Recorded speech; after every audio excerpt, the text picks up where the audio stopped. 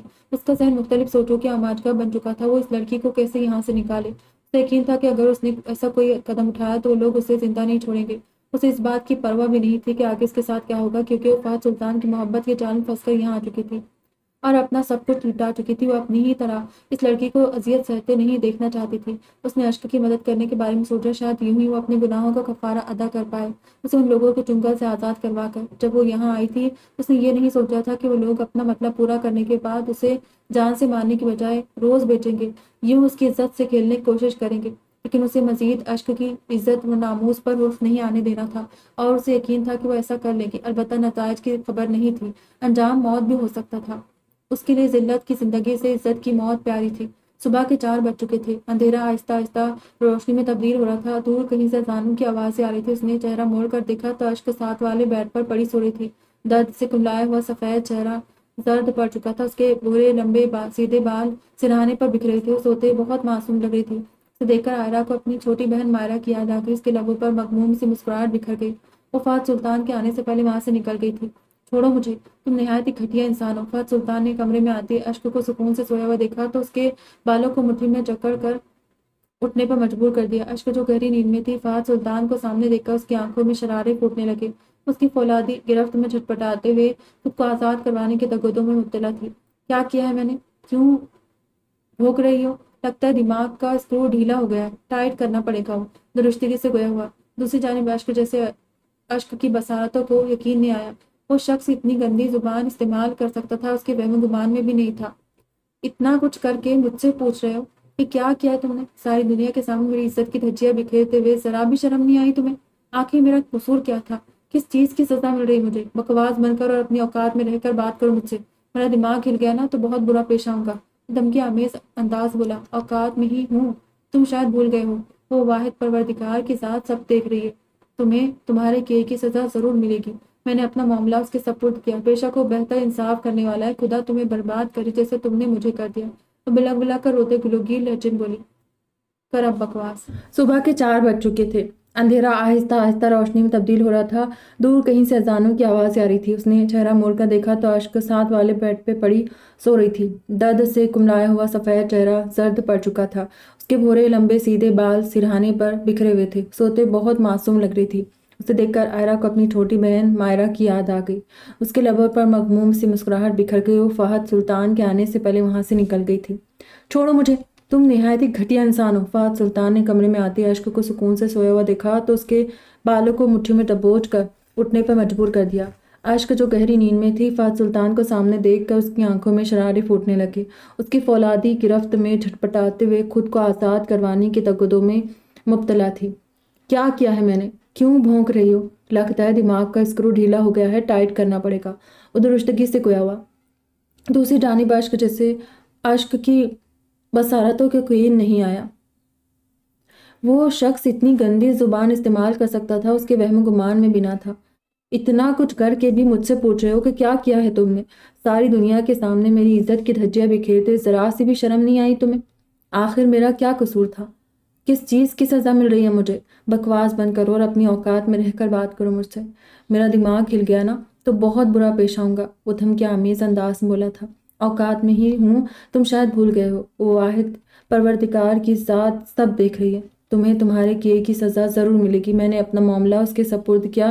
بے شک وہ بہتر انصاف کرنے والا ہے۔ خدا تمہیں برباد کر دے جیسے تم نے مجھے کر دیا۔ وہ بلک بلک کر روتے ہوئے گلوگیر لہجے میں بولی، کر اب بکواس۔ اس سے پہلے کہ وہ اس پر بھپرے ہوئے شیر کی مانند جھپٹ پڑتا، ہاتھ بھی مت لگانا اسے فہد سلطان، ورنہ تمہارا قتل کر دوں گی قسم سے۔ تم مجھے قتل کرو گی؟ مجھے؟ تعجب سے اندر آنے والی عائرہ کی جانب دیکھتا تمسخرانہ انداز میں بولا، بات کرنے سے پہلے انسان کو اپنا مقام نہیں بھولنا چاہیے۔ یہ پتہ ہے کہ کہاں کھڑی ہو؟ یہ میرا گھر ہے، میری سلطنت۔ یہاں میری اجازت کے بنا پرندہ پر بھی نہیں مار سکتا۔ بڑے بڑے لوگ مجھ سے بات کرنے سے پہلے 100 بار سوچتے ہیں۔ تم تو میرے سامنے چیونٹی کی سی حیثیت رکھتی ہو، چاہوں تو پل بھر میں مسل کر رکھ دوں۔ اس کے ہر لفظ سے غرور جھلک رہا تھا۔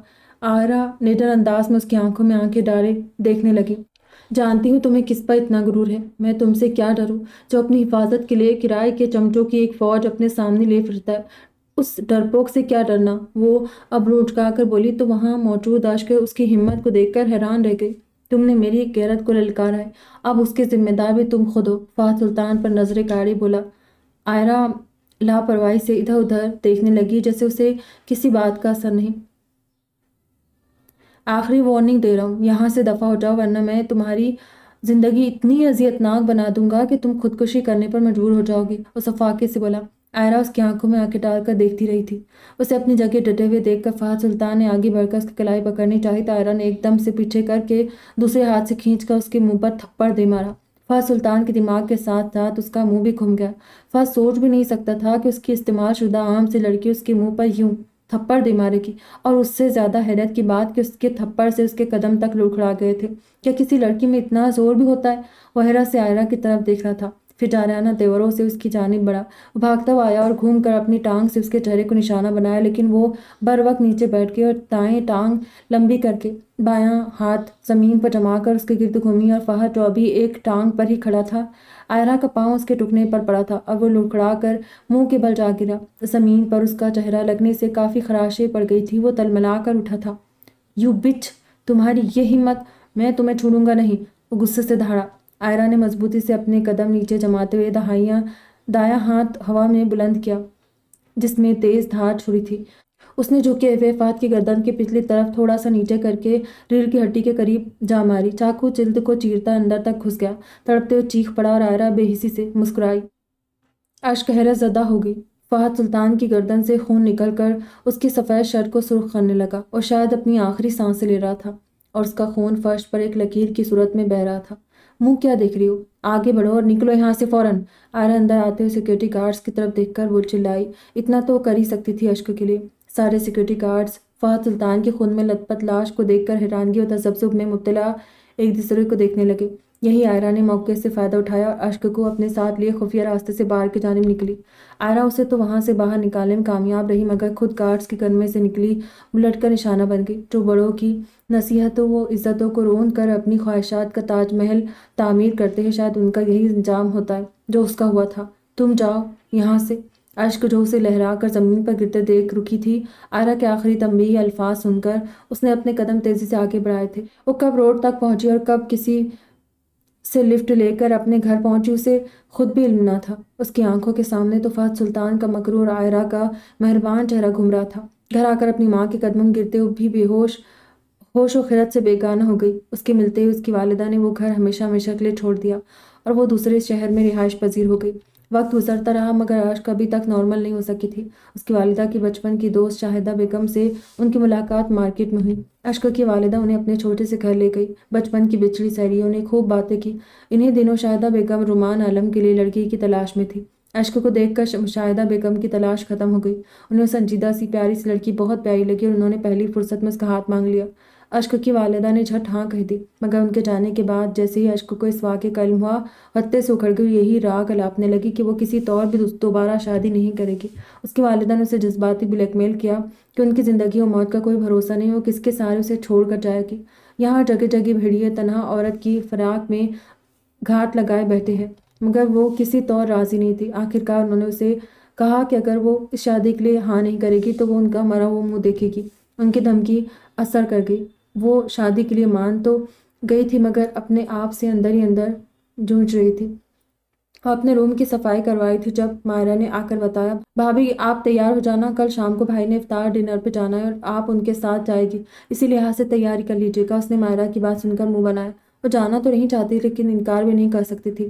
شاہدہ بیگم نے بھی آفس سے کال کر کے اسے خاص تاکید کی تھی تیار ہونے کی۔ آج کل دل عجیب سا ہو رہا تھا۔ رومان عالم کا ہر وقت اسے توجہ دینا، اہمیت دینا، اس کا حد سے زیادہ خیال رکھنا، اسے اس بات کی سمجھ نہیں آ رہی تھی کہ جب رومان عالم نے اس کی حالت کو جان لیا ہے، پھر بھی سب جانتے وہ ایسا اتنا اچھا برتاؤ کیسے کر سکتا ہے اس کے ساتھ؟ کیسے کوئی انسان اتنا اچھا ہو سکتا ہے کہ سب بھلا کر ایسی لڑکی کو اپنائے؟ چاہا جانا کسے پسند نہیں ہوتا؟ اور اوپر سے رومان عالم جیسا پڑھا لکھا سلجھا ہوا خوبرو مرد، اسے شاید ابھی تک یقین نہیں آ رہا تھا کہ اس کی قسمت اتنی اچھی کیسے ہو سکتی ہے۔ اسی کشمکش مطلع وہ تیار ہو رہی تھی۔ اس نے اسکائی اور بلیک رنگ کا خوبصورت ڈریس زیبتن کیا ہوا تھا۔ وہ رنگ اس کی گوری رنگت پر بہت جچ رہا تھا، وہ جو بھی پہنتی تھی اس پر جچ جاتا تھا۔ اس نے کانوں میں ہم رنگ جھمکے پہنے، آنکھوں میں کاجل ڈالا اور ہاتھوں میں ہم رنگ چوڑیاں پہنی اور ہونٹوں پر ہلکا سا لپ گلوز بھی لگا لیا۔ اس کے بال گیلے تھے اس لیے اس نے ان کو باندھا نہیں تھا، برش کر کے ان کو ویسے ہی سوکھنے کے لیے چھوڑ دیا۔ وہ آئینے کی طرف منہ کر کے کھڑی تھی جب رومان عالم آہستہ سے دروازے کے ہینڈل کو گھما کر کھولا اور اندر آیا۔ لیکن آئینے کے سامنے کھڑی نکھری نکھری اشک کو دیکھ کر اس کے ہوش اڑ گئے تھے۔ وہ بہت پیاری لگ رہی تھی۔ اس نے اشک کو کھلے بالوں میں دیکھا، اس پر عجیب سی کیفیت طاری ہو گئی اور دھڑکنیں بے ترتیب ہونے لگی اور وہ ایسے ہی چلتا اس کے پیچھے پہنچ گیا۔ وہ اپنے دھیان میں کھڑی تھی، اس کو رومان عالم کے آنے کی خبر نہیں ہوئی تھی۔ اس نے آہستہ سے اشک کے شانے پر ہاتھ رکھ کر اس کا رخ اپنی طرف کیا۔ وہ چونک گئی، اس کا دوپٹہ بھی بیڈ پر پڑا تھا۔ وہ جلدی سے ایک طرف سے نکلنے لگی تو رومان عالم نے اس کو ایسے کرنے سے روک دیا۔ اشک کو اس سے خوف محسوس ہونے لگ گیا۔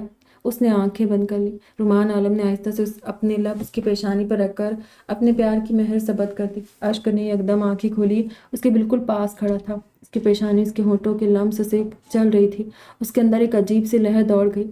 اس نے کچھ بولنے کے لیے لب کھولے ہی تھے کہ رومان نے اس کے ہونٹوں پر اپنی انگشت شہادت رکھ کر اس کو خاموش کروا دیا۔ I will never give up on you. I will put my all efforts to be with you. اس چاشنی سے لبریز آواز میں اس کی سماعتوں میں رس گھل رہا تھا۔ سیر لکیریں نصیبوں پر لگ جائیں وہ انمٹ ہوا کرتی ہے، ان کو مٹانے کے لیے کوئی ربڑ نہیں ہوتا اور پھر ان کی بدنمائی ساری زندگی برداشت کرنی پڑتی ہے۔ سنجیدگی سے کہتے ہوئے اشک نے 2 قدم پیچھے لیے۔ یہاں آؤ۔ رومان عالم نے ان کے درمیان فاصلے کو مٹا کر آگے بڑھتے نرمی سے اس کی کلائی تھام لی۔ میری کلائی پکڑو اور نبض دیکھو، محسوس کرو کہ میری رگ جاں حرکت کر رہی ہے۔ اس نے براہ راست اشک آنکھوں میں جھانک کر استفہامیہ انداز میں کہا۔ رفتار تیز ہے یا مدھم؟ اس کے اگلے سوال پر نظر جھکائے کھڑی اشک نے پلکوں کے چلمن اٹھا کر مقابل کی آنکھوں میں دیکھا۔ بتاؤ نا۔ اس نے اشک کو بولنے کے لیے اکسایا مگر وہ خاموش رہی۔ اچھا میں بتاتا ہوں۔ اس نے گہری سانس لی اور دھیرے سے گمبھیر آواز میں کہا، میری محرم، تم میری سانس کی نبض بن کر دھڑکنے لگی ہو۔ جب تم مجھے ہجر کی مار مارتی ہو، زندگی بکھرتی محسوس ہوتی ہے۔ تمہارے بغیر نبض سست پڑ جاتی ہے، نبض کی حرکت میں کمی آنا، نبض کا آہستہ آہستہ چلنا، نزا کی حالت طاری ہونا، یہ تمام کیفیت تمہاری جدائی کی کیفیت ہے۔ میرے ہم سفر، اس جدائی کو اپنے عشق کی حرارت سے دور کرو۔ ملن کی نوید دے کر اضطرابی نبض کو سرور دے دو تاکہ میں سانس کی نبض میں تمہاری دھڑکن کو دھڑکتے تاحیات سنتا رہوں۔ تم وہ پہلی لڑکی ہو جس سے میں خود سے بھی زیادہ پیار کرنے لگا ہوں۔ تم مان کیوں نہیں جاتی اس رشتے کو اور میرے پیار کو؟ گمبھیر آواز میں کہہ رہا تھا۔ اس کے ایک ایک لفظ میں سچائی تھی۔ وہ اس کے بہت پاس کھڑا تھا۔ اس کی پرحدت سانسیں اشک کے چہرے کو جھلسا رہی تھی۔ وہ بت بنی اس کو ہی سن رہی تھی۔ ایک عجیب سا طلسم چھایا ہوا تھا اس وقت کمرے میں۔ اندر مکمل خاموشی چھا گئی تھی، بس وال کلاک کی آواز آ رہی تھی۔ اچانک ہی رومان عالم کا سیل بجا، جس کی آواز سے سارا طلسم ٹوٹ گیا۔ اشک بھی جلدی سے رومان کے ہاتھ اپنے بازو سے ہٹا کر دور ہٹ گئی۔ مجھے آپ کے ساتھ کہیں نہیں جانا، مجھے لفظوں کے جال میں مت الجھائیے، مجھے کسی پر اعتبار نہیں۔ رومان عالم نے شکوہ کناں نگاہوں سے اس کی جانب دیکھا، پھر کال پک کی اور باہر نکل گیا، جبکہ اشک دروازہ بند کے جا کر بستر میں لیٹ گئی اور کمفرٹر میں چہرہ چھپا لیا۔ اس کی دھڑکنیں عجیب ہو رہی تھی۔ آفس سے آنے کے بعد اس نے جیسے ہی کمرے میں قدم رکھا ٹھٹک کر رک گیا، کیونکہ سامنے اشک ڈریسنگ کے سامنے تیار ہونے میں مصروف تھی۔ اس نے لائٹ پنک کلر کی ساڑی پہنی ہوئی تھی جو اس کا فیورٹ کلر تھا۔ آج وہ لوگ افطار ڈنر پر جا رہے تھے۔ رومان عالم نے اشک سے کل کے بعد کوئی بات نہیں کی تھی۔ وہ اشک سے ناراضگی کا اظہار کر رہا تھا۔ اشک نے ساڑی کے ساتھ میچنگ چوڑیاں، ایئر رنگز اور سینڈل بھی میچنگ ہی پہنی ہوئی تھی۔ وہ مکمل تیار ہو چکی تھی اور اب بالوں کو سیٹ کر رہی تھی۔ مبہوت سا اس کو ہی تکے جا رہا تھا، پھر آہستہ آہستہ چلتا اس کے پاس جانے لگا، لیکن پھر 2 قدم چل کر اس کے قدم رک گئے اور وہ بے خود سا اس کو دیکھے گیا۔ اس نے آج پہلی بار ساڑی پہنی تھی، وہ بھی اس کے فیورٹ کلر کی۔ اچانک اشک کی نظر اس پر پڑی۔ اس نے جلدی سے شال اٹھا کر کندھے پر ڈال لی۔ رومان نے بھی جلدی سے نظروں کا زاویہ بدل کر ہاتھ میں پکڑا بیگ سائڈ ٹیبل پر رکھا اور وارڈروب سے کپڑے نکال کر واش روم میں گھس گیا۔ اشک اس کی بے رخی محسوس کر چکی تھی، لیکن یہ تو ہونا ہی تھا، کیونکہ اس نے بھی تو آج تک رومان عالم سے بے رخی سے بات کی تھی اور ہر بار اس کو دھتکارا تھا۔ رومان باہر آیا اور اس کو نظر انداز کر کے ڈریسنگ کے سامنے تیار ہونے لگ گیا۔ وہ سائڈ پر گئی۔ اس نے اپنے آنسوؤں کو نکلنے سے بمشکل روکا۔ رومان عالم نے تیار ہو کر پرفیوم کا چھڑکاؤ کیا اور اس کے پاس سے گزر کر باہر نکل گیا۔ اس کے پرفیوم کی خوشبو نے اشک کو اپنے حصار میں لے لیا۔ اس نے اپنے کندھوں پر شال ٹھیک کر کے سیٹ کی اور اس کے پیچھے ہی باہر نکل آئی۔ شاہدہ بیگم نے ان دونوں کو ساتھ دیکھ کر ان کی نظر اتاری، کیونکہ وہ ساڑی بہت پیاری لگ رہی تھی۔ باہر آ کر رومان نے گاڑی سٹارٹ کی تو وہ بھی دوسری طرف سے آ کر فرنٹ سیٹ پر بیٹھ گئی۔ گاڑی میں مکمل خاموشی تھی۔ رومان نے اشک کی طرف دیکھا، وہ سائڈ پر منہ کیے بیٹھی تھی۔ اس نے راستے میں گاڑی روک کر بوکے خریدا اور پھر گاڑی سٹارٹ کر کے اس کی سپیڈ بڑھا دی اور پھر اس نے ہوٹل کے سامنے بریک لگائے۔ شہر کے بہت بڑے ہوٹل میں افطار پارٹی ارینج کی گئی تھی۔ وہ دونوں گاڑی سے اترے تو اشک نے بوکے پکڑ کر اپنی شال کو کندھے پر ٹھیک کیا اور رومان عالم کے ساتھ قدم اندر بڑھا دیے۔ وہ آج رومان عالم کے ساتھ ساتھ قدم ملا کر چل رہی تھی اور رومان عالم کو قدم بہ قدم حیران کر رہی تھی۔ جب وہ اندر ہال میں پہنچے تو کیمروں کا رخ ان کی طرف ہو گیا اور سب کیمرے والے ان کی طرف آئے۔ مسٹر اینڈ مسز فواد نے ان کا بہت گرم جوشی سے استقبال کیا تھا۔ Meet my lovely and beautiful wife Mrs Ashk Romaan Alam, اس نے انہیں تعارف کروایا۔ Wow, so lovely and beautiful, nice to meet you Ashk. ان دونوں کو اشک بہت پیاری لگی۔ سیم ہیئر، اشک نے بھی ان کو انگلش میں جواب دیا۔ شاہدہ بیگم اور باقی جو نئے بزنس پارٹنر بھی تھے ان کے پاس آ گئے تھے۔ اشک نے ہال میں دیکھا سب اپنی اپنی مستی میں تھے۔ رومان عالم اور شاہدہ بیگم بھی مسٹر اینڈ مسز فواد کے ساتھ باتوں میں مگن تھے۔ بہت بڑے بڑے لوگ پارٹی میں مدعو تھے۔ وہ مائرہ کے ساتھ ایک ٹیبل پر بیٹھ گئی کیونکہ وہ بہت تھک گئی تھی۔ بھابھی آج آپ بہت پیاری لگی، مائرہ نے اس کو بغور دیکھتے ہوئے اس کی تعریف کی۔ لیکن کیا فائدہ، جس کو تعریف کرنی چاہیے تھی اس نے تو مجھے دیکھا تک نہیں، اس نے بہت افسردہ سے آواز میں کہا۔ آپ بھائی کی بات کر رہی ہیں؟ اس نے حیرانگی سے پوچھا کیونکہ وہ اتنی پیاری لگ رہی تھی، کوئی اس کو اگنور نہیں کر سکتا تھا۔ رومان عالم نے کیا، پھر تو وہ ناراض ہے۔ ہاں، پتہ نہیں کیوں پر مجھے بہت برا لگ رہا ہے، رومان مجھے اگنور کر رہے تو، اس نے دکھی لہجے میں کہا۔ مائرہ حیران سے اس کی طرف دیکھ رہی تھی۔ بھابھی کیا ہوا ہے بتائیں، اس نے پوچھا۔ پتہ نہیں کیا ہوا ہے، پہلے اپنی توجہ کی عادت ڈال کر اب رومان مجھے اگنور کرے، یہ مجھ سے نہیں ہو رہا ہے برداشت، اس نے منہ بسوڑتے ہوئے ضدی سے لہجے میں کہا۔ خود نہیں سمجھ پا رہی تھی کہ ایسا کیوں ہو رہا ہے، کہیں آپ کو رومان بھائی سے تو پیار نہیں ہو گیا؟ مائرہ سمجھ گئی تھی اس لیے اس نے بہت حیرت زدہ ہو کر اس سے استفسار کیا۔ مجھے نہیں پتا محبت کا، بس رومان کو مجھے اگنور نہیں کرنا چاہیے، اس نے بچوں کی طرح منہ بنا کر کہا۔ واہ جی واہ، جو آپ ان کو اگنور کرتی تھی وہ؟ پتہ نہیں، تب اور بات تھی اور اب نہیں کر پا رہی میں اگنور۔ مائرہ کو اس وقت بہت معصوم سی بچی لگی تھی۔ وہ تو یہ بات ہے، اس نے شاید سے کہا۔ تنگ مت کرو، چھینک گئی۔ ان کو ادھر آئے بہت وقت ہو گیا تھا۔ رومان عالم اور شاہدہ بیگم نے ان کو بہت سے لوگوں سے ملوایا تھا۔ وہ بہت تھک گئی تھی اور اس کا دل بھی پارٹی سے اچاٹ ہو گیا تھا۔ وہ ادھر سے جلد جانا چاہتی تھی، اس کو بہت عجیب سا محسوس ہو رہا تھا۔ رات بھی بہت ہو گئی تھی اس لیے اس نے رومان کو گھر چلنے کا مان گھر چلے، بہت رات ہو گئی، اب میں بہت تھک گئی ہوں۔ رومان عالم نے چونک کر اس کی طرف دیکھا، پہلی بار اس نے اتنی اپنائیت اور پیار بھرے انداز سے مخاطب کیا تھا۔ وہ دل ہی دل میں اس کے انداز پر صدقے واری ہوا، مگر بظاہر سنجیدگی کا لبادہ اوڑھ رکھا تھا، بہت تھکی تھکی سی لگ رہی تھی۔ وہ پارٹی پر پہلی بار آئی تھی اس لیے بور ہو گئی تھی، اس نے بھی جانے کی ہم بھلی۔ اوکے چلتے ہم، میں مسٹر فواد کو بتا کر آتا ہوں، اس نے آگاہ کیا اور اشک کے ساتھ ہوٹل کے باہر گیا۔ رات بہت کالی اور اندھیری تھی، ہر طرف خاموشی کا راج تھا، سڑک سنسان ویران تھی۔ جہاں سے گزر کر وہ لوگ گئے تھے تب تو اکا دکا گاڑیاں تھی لیکن اب کچھ بھی نہیں تھی۔ رومان خاموشی سے ڈرائیو کر رہا تھا اور گاہے بگاہے اس پر بھی نظر ڈال لیتا۔ وہ چاہتا تھا کہ اشک اس سے بات کرے اور اشک چاہتی تھی کہ رومان اس سے بات کرے، لیکن دونوں نے ہی بات نہیں کی، دونوں ہی ضد پر اڑے ہوئے تھے۔ اشک نے رومان کا سیل فون اٹھا کر وقت دیکھا، 12:30 ہو رہے تھے۔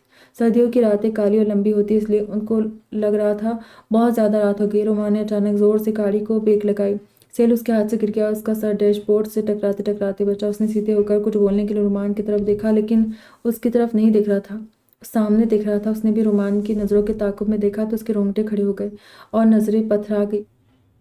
گاڑی کے سامنے 2 لوگ کھڑے تھے جو بائک پر تھے، انہوں نے بائک کو اس انداز میں کھڑا کیا تھا کہ کوئی گزر نہ سکے۔ دونوں ہی نقاب میں تھے اور ان میں سے ایک کے ہاتھ میں پسٹل بھی تھا۔ انہوں نے اشارے سے رومان اور اشک کو گاڑی سے نیچے اترنے کو کہا۔ وہ دونوں چپ چاپ گاڑی سے نیچے اتر آئے۔ اشک نے ان کو دیکھ لیا تھا اور ڈر کر رومان کے ساتھ لگ گئی۔ رومان اگر اکیلا ہوتا تو اس کو کوئی مسئلہ نہیں ہوتا، لیکن اب اس کے ساتھ اشک تھی۔ وہ بھی پریشان ہو گیا یہ سوچ کر کہ کئی لوگ اس کو کوئی نقصان نہ پہنچائے۔ ان دونوں کے پاس پسٹل بھی تھی۔ اشک تم ڈرنا نہیں، میں تمہارے ساتھ ہوں، بس تم شال کو اچھی طرح سے اپنے گرد لپیٹ لو۔ اس نے اشک کے کان میں سرگوشی کی، اشک نے شال کو ٹھیک سے لپیٹ لیا۔ ان میں سے ایک لڑکا چلتا ہوا ان دونوں کے پاس آیا جبکہ دوسرا پیچھے ہی کھڑا تھا، شاید وہ ان کا لیڈر تھا۔ اشک اس کو پاس آتا دیکھ کر اور زیادہ ڈر گئی، اس کا ماضی اس کے سامنے پنجے کاٹنے آ گیا تھا۔ وہ ازحد گھبرا گئی اور جانے انجانی میں تحفظ کے احساس کے تحت رومان عالم کے بہت زیادہ قریب ہو گئی۔ ان دونوں کے گرد چکر لگانے لگا اور اشک کو بہت غور سے بری نظروں سے دیکھنے لگا۔ رومان عالم کو اب صحیح معنوں میں طیش آیا۔ کیوں روکا ہے تم نے ہمیں بیچ سڑک پر؟ کیا چاہیے تم لوگوں کو؟ واہ بھائی واہ، بڑے گرم ہو رہے ہو، ویسے یہ تمہاری گرل فرینڈ بہت پیاری ہے، اس نے بہت واہیات انداز میں آنکھ دبا کر کہا۔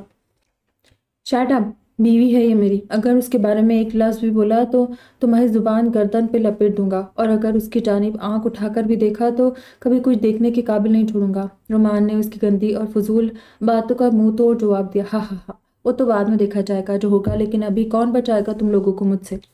اس نے نڈر ہو کر زور سے کہکا لگا کر کہا۔ وہ دوسرا لڑکا پیچھے ہی کھڑا تھا، اس کی نظر ابھی بھی اشک پر تھی جو رومان نے دیکھ لی۔ اس نے اشک کو پیچھے کیا اور خود اس کے آگے ڈھال بن کر کھڑا ہو گیا۔ کیا چاہیے تمہیں؟ بتاؤ، اس نے پھر سے نقاب پوش سے سختی سے پوچھا۔ تیری بیوی چاہیے، اس نے خباثت سے ہنستے ہوئے کہا۔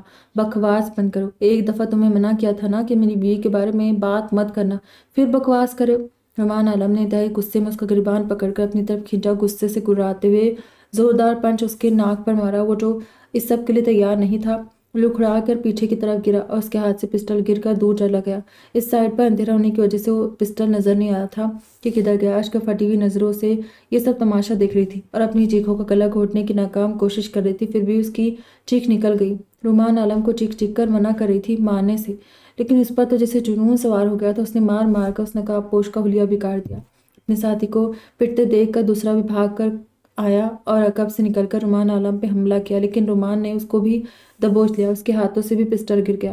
اس نے ان کی خوب دھلائی کی۔ اشک چیخ چیخ کر چپ ہو گئی تھی۔ اب وہ لڑکے نیچے گرے ہوئے تھے۔ رومان نے جھک کر ان میں سے ایک کے منہ سے نقاب ہٹانا چاہا تھا، تبھی گولی چلنے کی آواز اس سنسان جگہ پر دور دور تک پھیل گئی۔ اشک نے گولی کی آواز سے پھر سے چیخیں مارنی شروع کر دی۔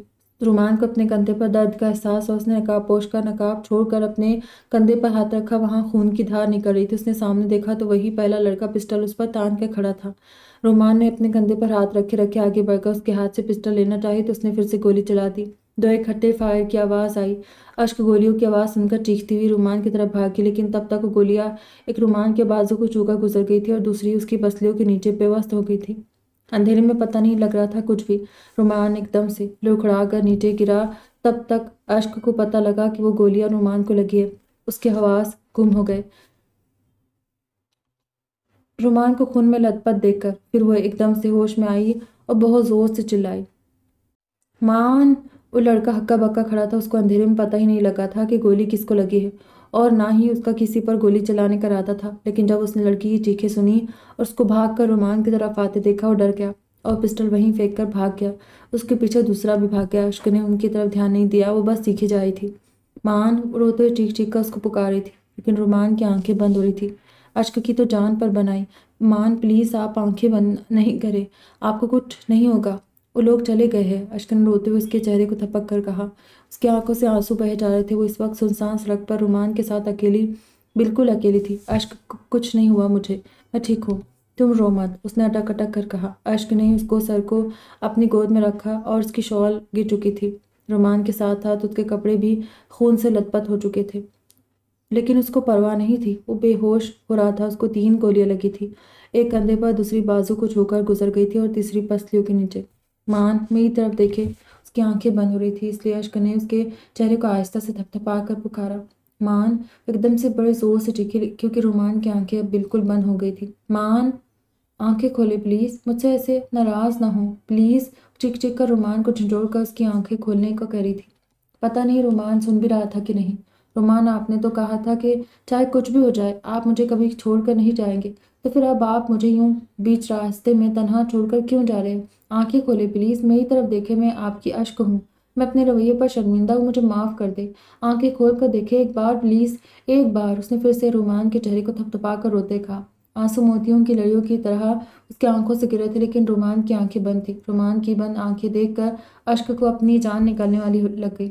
وہ اس وقت اس سنسان سڑک پر اکیلی تھی اور رومان بھی آنکھیں نہیں کھول رہا تھا۔ ایک دم اسے کچھ یاد آیا۔ اس نے رومان کا سر آہستہ سے نیچے زمین پر رکھا، اٹھنے لگی تو رومان نے اس کو آہستہ سے پکارا، اشک! اس کی آواز میں بہت درد تھا۔ رومان کی آواز سن کر جلدی سے اس کے پاس بیٹھ گئی تھی۔ مان آپ اپنی آنکھیں کھول کر رکھیں، میں ابھی مما اور مائرہ لوگوں کو کال کرتی ہوں، وہ آ جائیں گے، میں آپ کو کچھ نہیں ہونے دوں گی۔ اس نے رومان عالم کے چہرے کو ہاتھوں میں لے کر پیار سے کہا اور اس کی آنکھیں رو رو کر سرخ ہو گئی تھی اور گلا بھی بیٹھ گیا تھا، رو رو کر ہلکان ہو گئی تھی۔ رومان عالم اس کی یہ حالت دیکھ کر حیران ہو گیا۔ اشک پلیز رو مت، مجھے تمہارے اشک بہانے سے بہت زیادہ تکلیف ہو رہی ہے، رومان عالم نے اٹک اٹک کر کہا۔ اس کی آنکھیں بند ہو رہی تھی، لیکن پھر بھی اس نے بڑی مشکل سے اشک کی وجہ سے کھولی ہوئی تھی۔ اس کا رونا برداشت نہیں کر پا رہا تھا، اس لیے اس نے بہت زبردستی آنکھیں کھولی۔ میں نہیں روتی، لیکن آپ آنکھیں کھلی رکھے۔ اس نے آنکھوں کو زور سے رگڑ کر اپنے آنسو صاف کیے اور مسکرانے کی ناکام سی کوشش کی۔ میں بھی آتی ہوں۔ وہ وہاں سے اٹھ کر بھاگ کر گاڑی کے پاس گئی۔ بھاگتے اس کے پاؤں سے جوتا بھی نکل گیا تھا، شال تو اس کی پہلے گر چکی تھی۔ اس نے گاڑی میں نیچے ہاتھ مار کر اندھیرے میں سیل ڈھونڈنے کی کوشش کی، کیونکہ اس کا سیل تب نیچے گرا تھا۔ اس کو سیل نیچے سے مل گیا۔ اس نے وہ نکال کر جلدی سے کانپتے ہاتھوں سے شادہ بیگم کا نمبر ملایا اور ایسے ہی بھاگتی واپس رومان کے پاس آ کر بیٹھ گئی۔ ہیلو بھابھی، کیا ہوا؟ خیریت تو ہے؟ آپ لوگ ٹھیک تو ہے نا؟ زمل نے کال پک کرتے ہی پریشانی سے پوچھا، کیونکہ وہ لوگ ابھی تو ادھر سے آئے تھے۔ تو رومان کے نمبر سے کال دیکھ کر وہ بہت پریشان سے ہو گئی تھی۔ زمل، مما آپ پلیز جلدی سے آ جائے، رومان ٹھیک نہیں ہے، پلیز جلدی آ جائے آپ۔ زمل نے کال پک کر کے جیسے ہی پوچھا، اس نے دھواں دھار ہوتے ہوئے سے کہا، کیا ہوا ہے رومان کو؟ کہاں ہو تم لوگ؟ پلیز مجھے جلدی بتاؤ۔ میں بھی آتی ہوں۔ شاہدہ بیگم دھواں دھار روتی اشک کی آواز سن کر گھبرا گئی، اور جب انہوں نے رومان کا نام سنا ان کے تو پاؤں تلے سے زمین نکل گئی۔ ان کو اپنی زندگی نکلتی محسوس ہوئی۔ ان سے بات بھی صحیح سے نہیں ہو پا رہی تھی۔ ان کی زبان لڑکھڑا گئی تھی پوچھتے ہوئے، مجھے بھی نہیں پتا، یہ بہت ویران اور سنسان سی جگہ ہے، پلیز جلدی آ جائے آپ، ایک گھر جانے والا راستہ ہی لگتا ہے مجھے۔ اس نے کہہ کر کال بند کر دی۔ کال بند کر کے اس نے رومان کو سر اٹھا کر پھر سے اپنی گود میں رکھا۔ آپ کو کچھ نہیں ہوگا، اب میں نے بتا دیا ہے سب کو، وہ آ رہے۔ اس نے رومان کے چہرے کو روتے ہوئے اپنے ہاتھوں میں پکڑ لیا۔ یہ سب میری وجہ سے ہوا ہے، میں نے آپ کو ادھر سے جلدی آنے کو کہا تھا، اگر میں آپ سے نہ کہتی تو یہ سب نہ ہوتا۔ اب وہ خود کو کوس رہی تھی، لیکن اس کی آنکھیں پھر سے بند ہو گئی تھی، کیونکہ اس کا خون بہت زیادہ بہہ رہا تھا۔ اشک بہت ڈر گئی تھی۔ اس نے روتے روتے رومان کے سینے پر سر رکھ دیا۔ کچھ دیر بعد اس نے سر اٹھا کر ادھر ادھر دیکھا تو اس کو دور سڑک پر کسی گاڑی کے ہیڈ لائٹس کے آثار نظر آئے، اور ساتھ ہی پولیس کی گاڑی کا سائرن بھی سنائی دیا۔ اس کو کچھ تسلی ہوئی۔ وہ گاڑی ان کے پاس آ کر رکی۔ اس کی لائٹ اشک کی آنکھوں میں پڑی تو اس نے آنکھیں بند کر لی۔ وہ گاڑی اشک کے بالکل پاس آ کر رکی۔ اس نے آنکھیں کھول کر دیکھا، اس میں سے شاہدہ بیگم، زمل اور مائرہ باہر آئے۔ ان کے ساتھ ہی پیچھے پولیس کی گاڑی بھی تھی۔ انہوں نے گاڑی کی ہیڈ لائٹس کی روشنی میں دور سے ہی اشک کو رومان کے پاس جھکے دیکھ لیا تھا۔ وہ دونوں گاڑی سے نکل کر بھاگ کر ان کے پاس پہنچے۔ رومان کو خود میں لت پت دیکھ کر مائرہ کی چیخیں نکل گئی، اور شاہدہ بیگم تو پتھر بن گئی۔ رومان کو یوں ہوش و حواس سے بیگانہ نیچے زمین پر پڑا دیکھ کر اس کے پاس ہی ڈھہ گئی۔ وہ ایک پرائیویٹ ہاسپٹل تھا، جس کے یک بستہ کوریڈور میں وہ بہت زیادہ دکھی تھی اور پریشان سی ادھر سے ادھر ٹہل رہی تھی۔ اس کے لبوں پر بس رومان کی زندگی کے لیے دعا تھی۔ کبھی کبھی انسان اتنا بے بس ہو جاتا ہے کہ وہ چاہتے بھی کچھ نہیں کر سکتا اور بس خاموش تماشائی بننے پر مجبور ہو جاتا ہے، جیسے اس وقت اشک تھی۔ اس کا بس نہیں چل رہا تھا کہ اپنے محرم کا ہر درد خود لے لے اور اس کو پہلے جیسا کر دے، پر یہ ناممکن تھا اور اس وقت تو کچھ نہیں کر سکتی تھی سوائے دعا کے، جو کہ وہ کر رہی تھی۔ رومان کو آئی سی یو میں لے جایا جا چکا تھا۔ اس کی کنڈیشن بہت زیادہ سیریس تھی اور ڈاکٹرز اس کا ٹریٹمنٹ کر رہے تھے۔ اشک ایک بار پھر سے بے ہوش ہو گئی تھی۔ اس کو گرنے کی وجہ سے چوٹ لگی تھی اور وہ رومان کی حالت کو دیکھ کر بہت ڈر گئی تھی۔ زمل اس کے پاس ہی بیٹھی تھی۔ مان! اچانک اشک کی آنکھ کھلی۔ اس نے ادھر ادھر دیکھا اور خود کو روم میں دیکھ کر رومان کا نام لے کر چیخی۔ اس کو سب یاد آنے لگا تھا۔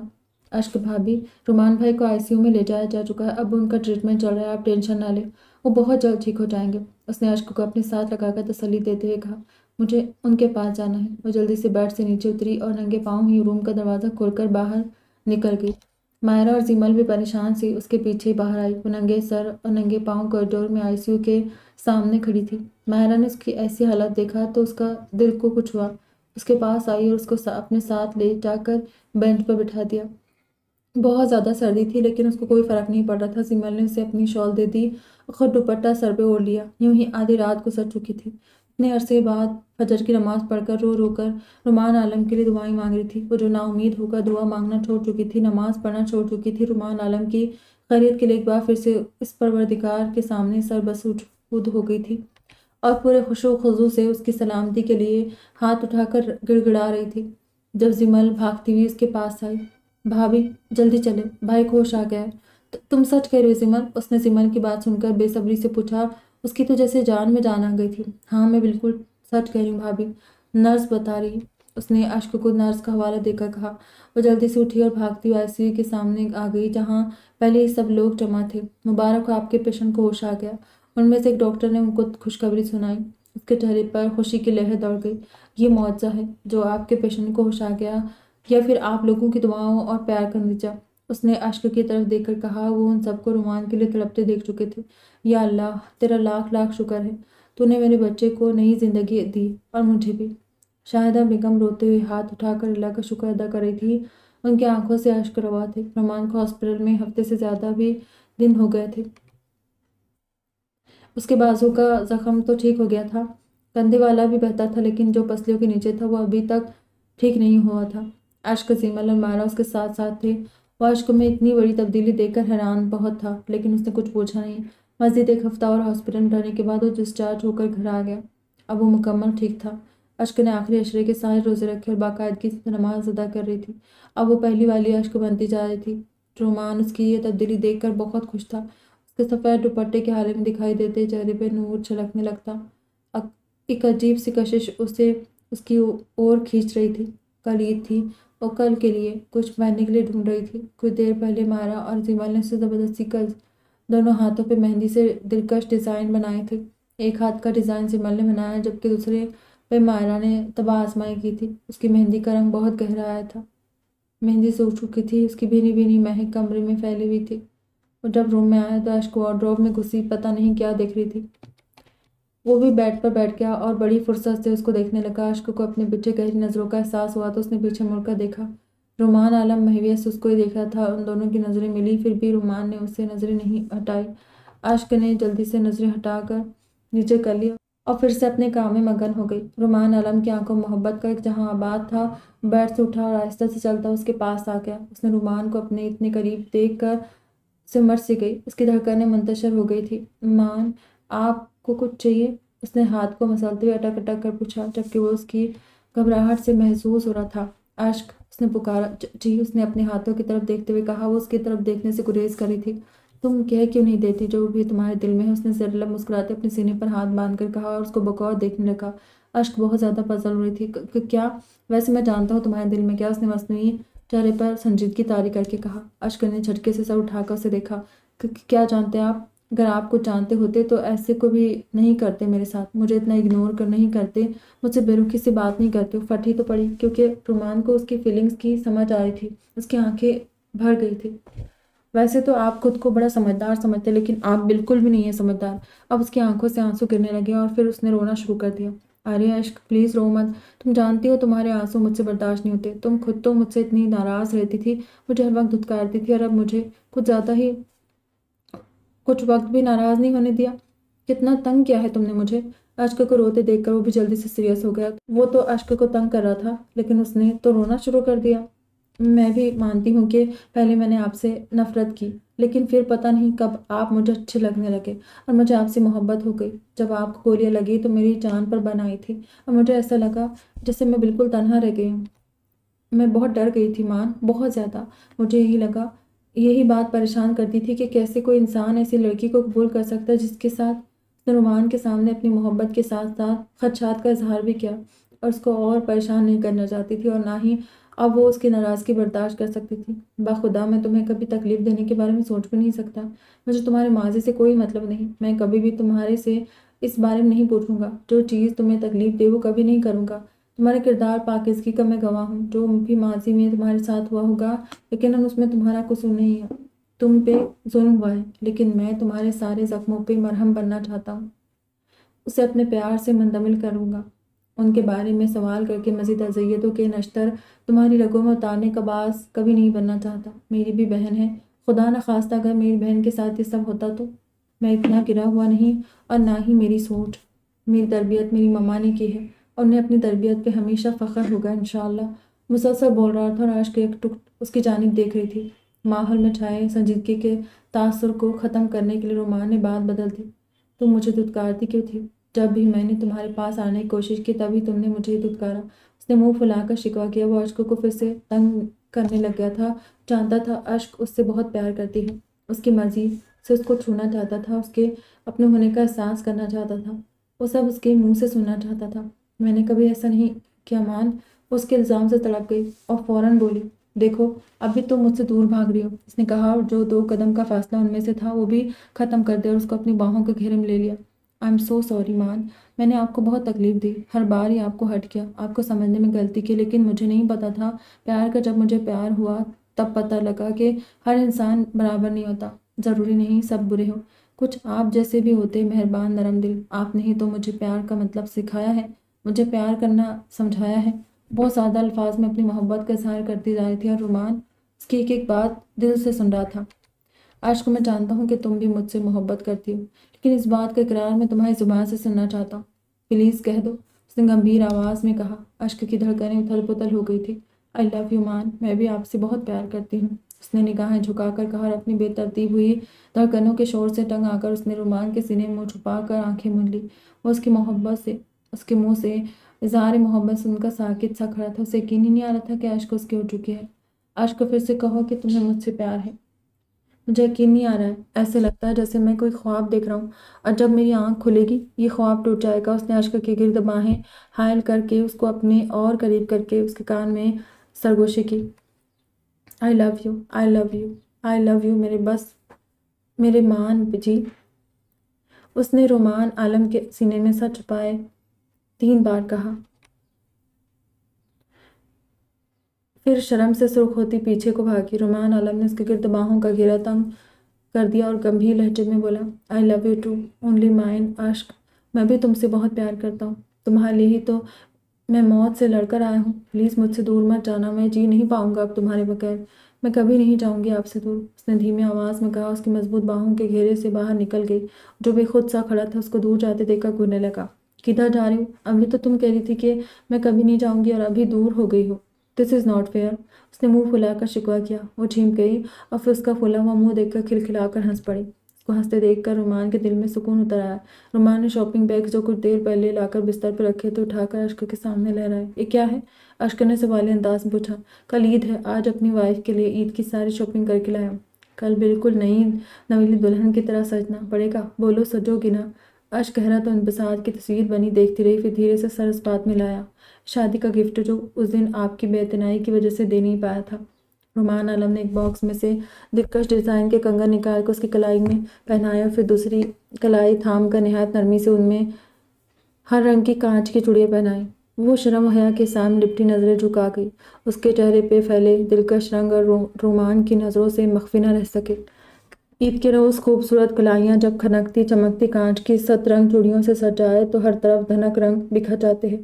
ماحول میں چوڑیوں کی کھنک نہ ہو تو میٹھی میٹھی عید ادھوری لگتی ہے۔ نازک ہاتھوں پہنی چوڑیاں خوشیوں میں بھرے تہوار کی آمد کی اطلاع دیتی ہے۔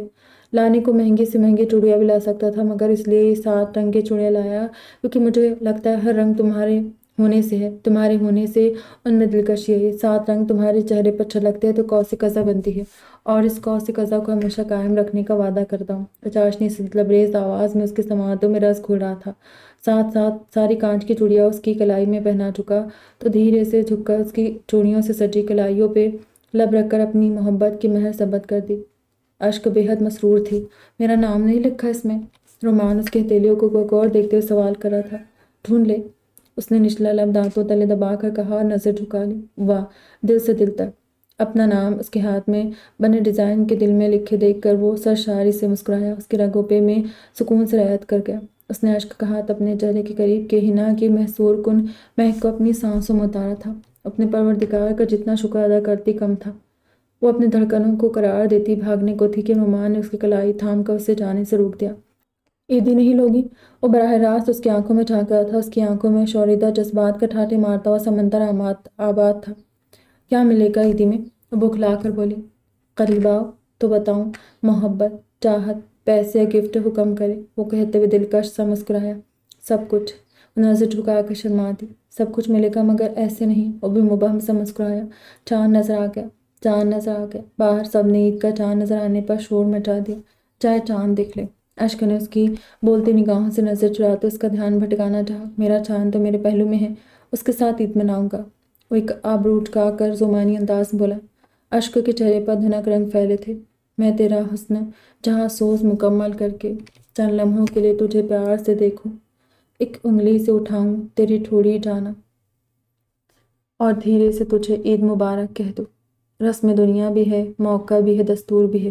اپنی دونوں باہیں پھیلائے کھڑا تھا۔ وہ جھجکی تھی مگر دل میں سکون سا سرایت کر گیا، یہ سوچ کر کہ وہ اس کا محرم، اس کا محافظ، اس کا صاحبان ہے۔ آگے بڑی آہستگی سے اپنے صاحبان میں سما گئی۔ اس نے سارے فاصلے مٹا کر عشق کو اپنی باہوں میں بھر لیا۔ رومان کی لائی گئی عید کی چیزیں دیکھ رہی تھی، سب چیزیں بہت خوبصورت تھی۔ ایک دم سنجیدہ ہو گیا اشک نے یہ بات نوٹ کی تھی، وہ بستر پہ نیم دراز سا تھا۔ کیا ہوا؟ کیا میں جانتا ہوں اشک تمہیں مجھ سے پیار ہے، لیکن پھر بھی میری دھڑکنیں تمہارے ہونے کا احساس چاہتی ہے، تمہارے وجود سے اپنی تکمیل چاہتی ہے۔ کیا تم ایسے کرنے میں میری مدد کرو گی؟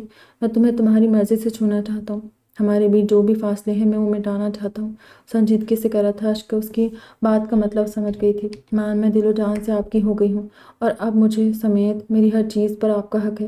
اس نے بڑی خوبصورتی سے اظہار کر کے اپنا آپ اس کو سونپ دیا۔ یہ سب کہتے ہوئے اس کے پلکیں ہولے ہولے لرز رہی تھی۔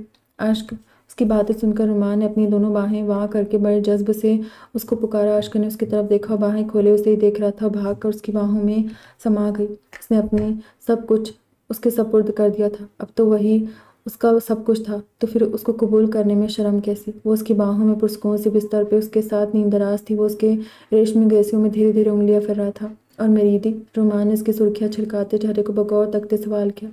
کیا چاہیے؟ اشک نے جھکی پلکیں اٹھا کر اسے دیکھتے ہوئے کہا، جو آپ کا دل چاہے۔ اپنے لبوں پہ انگلی رکھتے شرارت آمیز انداز سے بولا، میری وفا، محبت اور باقی سب صرف آپ کا ہے۔ اس نے دل بڑا کر کے کہہ دیا، مگر گھنی مسکانیں شرم کے بوجھ تلے دبی رخساروں پر مہو رقصہ تھی۔ اس کے اتنے پیارے خود سپردگی کے اظہار پر رومان عالم دل سے مسکرایا اور اسے کسی کانچ کی اڑیاں کی طرح نرمی سے اپنی پناہوں میں سمیٹ لیا۔ رومان بھی آج بہت خوش تھا، کیونکہ اس نے اشک کا دل جیت لیا تھا۔ اب وہ تن من دھن سے اس کی ہو چکی تھی۔ باہر کھڑکی کے بعد چمکتا چاند، رات کا چاند بھی ان کے انوکھے ملن پر مسکرا رہا تھا۔ بالکل نیو ناول ہے یہ۔ امید کرتی ہوں کہ یہ ناول آپ لوگوں کو پسند آئے گی۔ دعا میں یاد رکھیے گا، اپنا ڈھیر سارا خیال رکھیے گا۔ خدا حافظ۔